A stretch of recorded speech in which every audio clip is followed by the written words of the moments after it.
তুমি কে? ধূমকেতু সিনেমায় দেবকে প্রস্থেটিক মেকআপে বয়স্ক লুকে দেখা যাবে।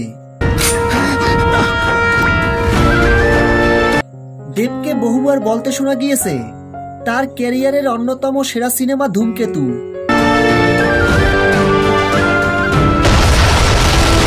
2016 সালে শুটিং হয়েছিল ধূমকেতু ছবির, কিন্তু নানা কারণে গত 9 বছর ধরে মুক্তি পিছিয়ে যায় ক্রমাগত। 4 কোটি টাকা খরচ করে ধূমকেতু শুটিং করেছিলেন রানা। আমি কোনো দোষ না করেও মৃত্যু আমাকে ঘর ছাড়া করে তাড়িয়ে বেড়াচ্ছে। কিন্তু আইনি জটিলতায় আটকে যায় ছবিটির মুক্তি। কিন্তু দুইটি ছবির প্রযোজক এবং দেব ও রানা সরকারের মধ্যে বাক বিতর্কতার জেরে এ লম্বা সময় ধরে ছবিটি মুক্তি স্থগিত ছিল। এর আগে যতবার দেবকে ধূমকেতু নিয়ে প্রশ্ন করা হয়েছে তিনি বল ঠেলে দিয়েছেন রানা সরকারের দিকেই।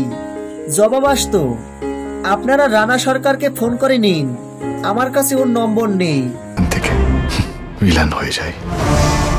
কিন্তু অবশেষে মঙ্গলবার প্রযোজক রানা সরকারের সঙ্গেই একটি ছবি পোস্ট করে দেব লিখেছেন এমনি একটা উল্টো মুখের ইমোজি। এবার অন্তত ভালো কিছু আশা করা যায়। প্রিয় ভিউয়ার্স, দেবের ধূমকেতু সিনেমা নিয়ে আপনাদের কোনো মন্তব্য থাকলে ভিডিওর নিচে কমেন্ট করে জানিয়ে দিন।